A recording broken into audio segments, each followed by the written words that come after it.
$440 is a little on the high end for a luxury case, but we're still going to review it. So this is the Master Cosmos C700M, and it's got pretty much every trend you can imagine. It has curved tempered glass, which has questionable yield at times, but is very cool when it can be pulled off. ARGB LEDs, of course, can't not do that if you're a case manufacturer in 2018. It's got 4 fans, and we're going to be focusing on overall build quality, thermal testing, and noise testing for the new Master C700M, which is a reprisal of the Cosmos series that they've made for a long time now for high-end builds and home servers. Before that, this video is brought to you by PowerColor's RX 580 8GB card, which is marked down to $200 with rebate starting September 29th on Newegg, and that is for the 8GB model. If you're looking for a mid-range video card for gaming on high settings, consider PowerColor's 8GB RX 580 that we linked below. The card also comes with 3 free games, including Assassin's Creed Odyssey, Star Control, and Strange Brigade, while supplies last. Learn more at the link below. We have a lot of information to go through on this case today, and a lot of pretty cool B-roll. First of all, it's large, it's very tall, it's also about 51 pounds, so it's a good test case for our workers' comp policy. And then we also did tests on thermals. It has an extra fan over the C700P, for instance, and then the paneling has been changed to now use curves on both sides of the tempered glass rather than the faux curve in the original C700P, which that, by the way, that curve is very expensive to do. The yields are pretty low on it. So it's very much a high-end case. It's very much a home server show-off type of case.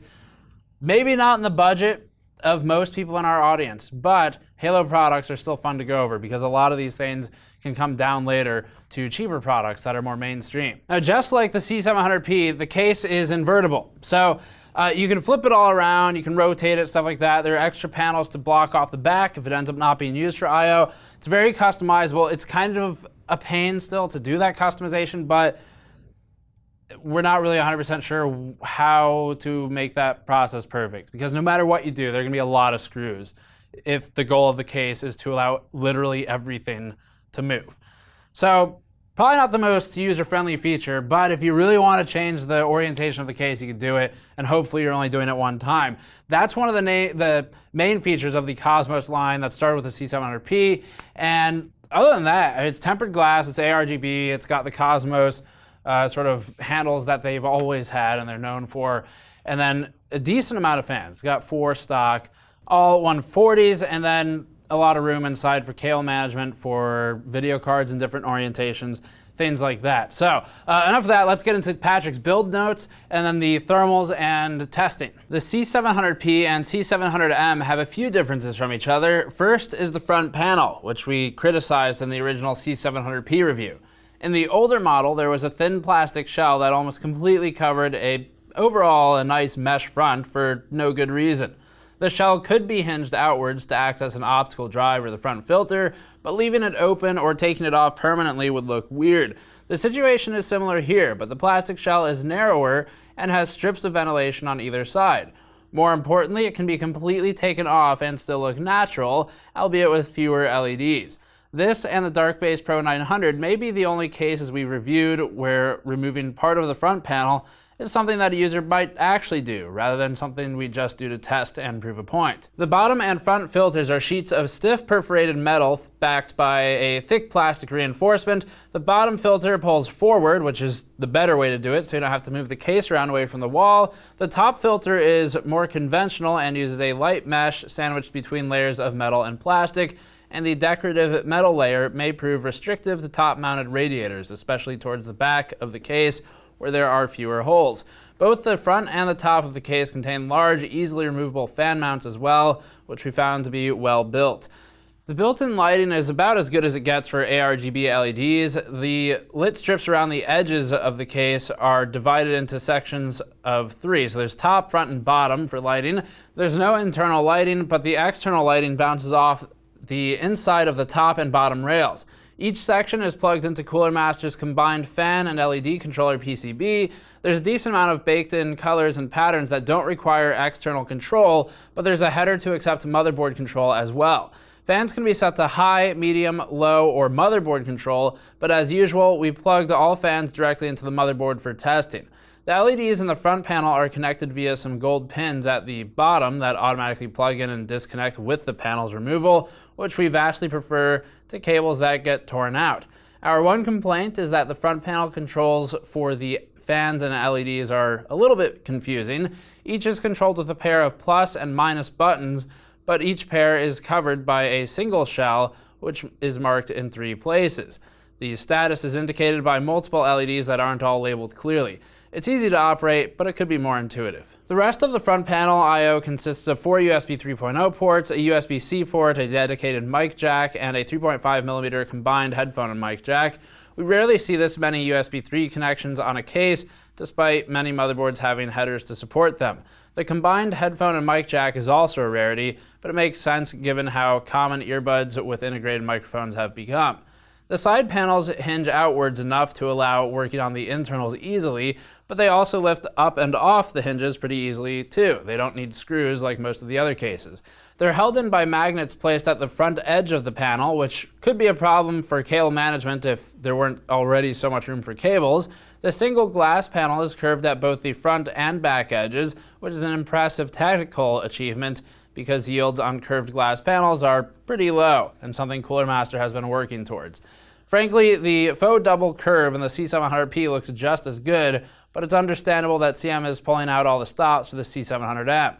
Despite this, they've resisted the urge to brand any part of the case other than the overall design. The closest thing to a Cooler Master logo is the hexagonal start button, and that's about it. Taking a moment to be really picky here, there are a few pieces of the plastic trim that don't fit flush, and this isn't something that would be worth calling out on less expensive cases we review, but there shouldn't be any panel gaps pretty much whatsoever in a $440 enclosure, at least not highly visible ones. The front panel and the plastic ring that hides the door hinges are the only parts that exhibit this flaw. Like the C700P, this is an invertible case. It's a cool feature. It adds some interesting options for showing off case internals. It changes the thermals a bit, but the quote chimney effect or the stack effect isn't as effective in PC cases as just using fans to direct air wherever you want. It's still a massive hassle to invert the case or rotate it, but it's a cool idea and good that it's possible. We did this previously with Cooler Master's C700P and found it to be overall irritating to rearrange, but definitely doable, and you're probably only doing it once anyway. The vertical GPU mount is much more versatile here than in other cases we've seen. It's actually a big hinged support that attaches to the PSU shroud and can be folded flat so that the card lines up against the shroud. You could also fold it partially to put the card at an angle. Our card is a little too wide for that overall. It's not a reference PCB, but there's still plenty of room to mount it vertically, which there often isn't. If there's anything that the C700 has plenty of though, it's space, and that also aids in GPU thermals, which we'll talk about more later. As for the riser cable that's supplied, that's 400 millimeters long, which is long enough to allow putting the card pretty much anywhere inside of the case, including with the inversion or rotation options. Getting to the thermal section now, we did all the testing with 4 stock fans in their default positions, so 3 front intake, 1 rear exhaust, and those are plugged into the motherboard and set to full speed. We didn't do any testing of the inverted or chimney layout this time, but again, let us know if that's something you want. Additional tests were done without the front panel covering, without any panel whatsoever, and using the GPU mount vertically with the GPU in the standard orientation in the case as well. We'll start first with standalone C700M testing and then move to comparative data. CPU temperature during the torture test averaged 61 degrees Celsius over ambient in the stock configuration. Temperatures improved drastically without the front panel cover, and the new average was 51.7 degrees over ambient, a rough 10-degree improvement from baseline. The cover expectedly chokes almost all potential airflow through the front of the case, and the strips of ventilation that are left are covered in an extra layer of decorative mesh. This raises an interesting point. The front panel shell has no unfiltered gaps, so the internal filter is pointless unless the shell is removed. Users should opt to use one or the other, the internal filter or the shell, but not both. We prefer using just the internal filter here, which wasn't that much warmer than the 47.9 degree temperature from using no front panel at all. The vertical GPU test also kept the CPU surprisingly cool, but we'll discuss that test more in the GPU section. This is partly because we're reducing radiative heat off the backside of the GPU and changing where the GPU is exhausting its heat. C700M stock temperature measured warmer than we saw in the C700P, but removing the front panel entirely from each resulted in equivalent thermal performance, within error anyway. The frame is overall unchanged, it's just the front panel and the filter have received those heavy modifications. Comparatively, none of the other cases on the full chart really compete in the $400 price class. This is one of the few we reviewed at this price. Assuming a 61-degree standard temperature for stock, it's really not impressive and toward the bottom of the chart. Assuming a 51-degree standard temperature with the cover removed, which still looks like a normal case, mind you, the case does very well overall. It lands about where the half X is in that instance, and that's a decent spot to be for something that's not trying to be the most airflow intensive case ever. GPU torture temperature averaged 48.3 degrees Celsius over ambient and improved by a couple degrees with the front panel completely removed. The only result that differed vastly from the others was the vertical GPU test, which averaged 69.6 degrees at DT, and it throttled down to just under 1700 megahertz to limit thermals, as opposed to about 1780 megahertz for the standard torture test. Mind you, this is with a power virus, not a gaming workload, so the point here is that the clocks will be enumerated differently by the application.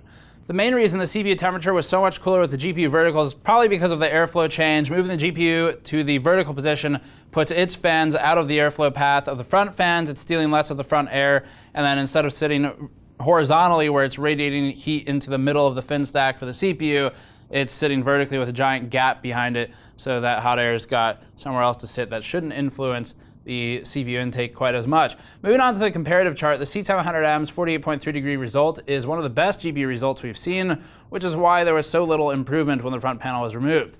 The number of intake fans combined with the width and general size of the case means that the GPU supplied plenty of cool air and is able to exhaust as much hot air as it wants, really. One of the few cases that did better was the original C700P at 43.3 degrees Celsius, delta T over ambient, but that was only when its front panel and filter were removed.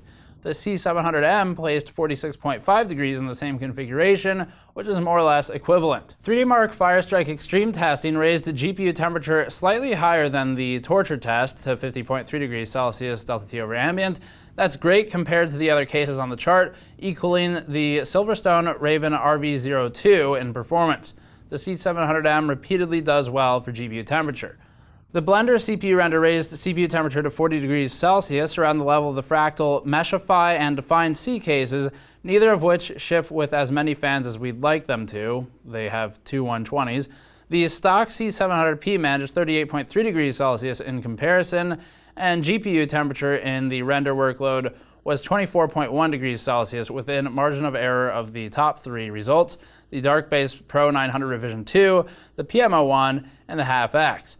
The C700P averaged 27 degrees in the same test, definitely not as impressive. Noise is up next. 40.1 dBA marks the C700M a bit louder than the C700P, but not significantly so, even though the C700M has an additional fan.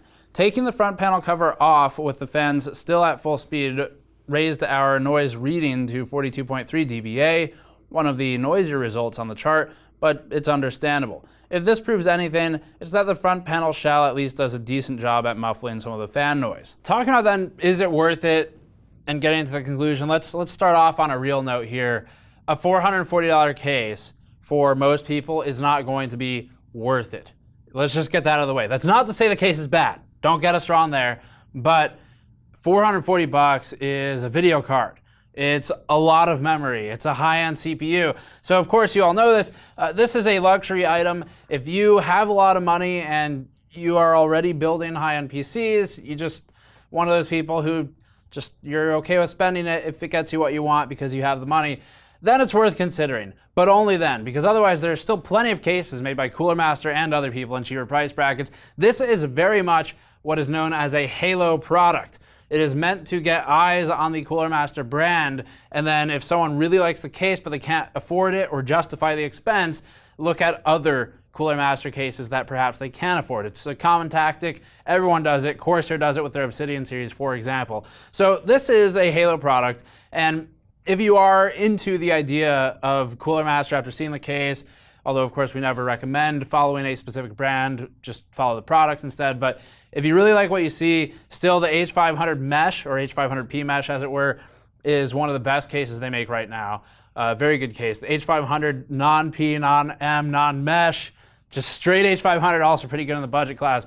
But this case, going over the key points here, so it's got plenty of room for stuff. It's not, you can do water cooling with it just fine. You can do pretty much whatever you want with it just fine. There are better cases if you want to go all out, like the SM800, for example, the Case Labs case, but Case Labs is now gone. So good luck getting one of those. So the case, though, the GPU cooling is way better than we expected. So kudos to Cooler Master for that. Vertical GPU cooling, not good with an air-cooled card. Don't put an air-cooled card in there. If it's going to be vertical against the glass, go with a liquid-cooled card instead. But that's kind of beating a dead horse at this point. And then the performance overall. So for CPU cooling and cooling in general, we still recommend just going with, this case is too big. I can't do it. So we would recommend removing probably this or the filter, but don't leave both in, because there's really no point in having 2 layers of dust filtration on there. It's just going to suffocate the airflow. This will catch dust just fine. It's a pretty fine mesh, and you don't need the other one. And performance will improve quite a bit, as we saw. So there's plenty of room here for decent performance. Stock out of the box, it's really not that good.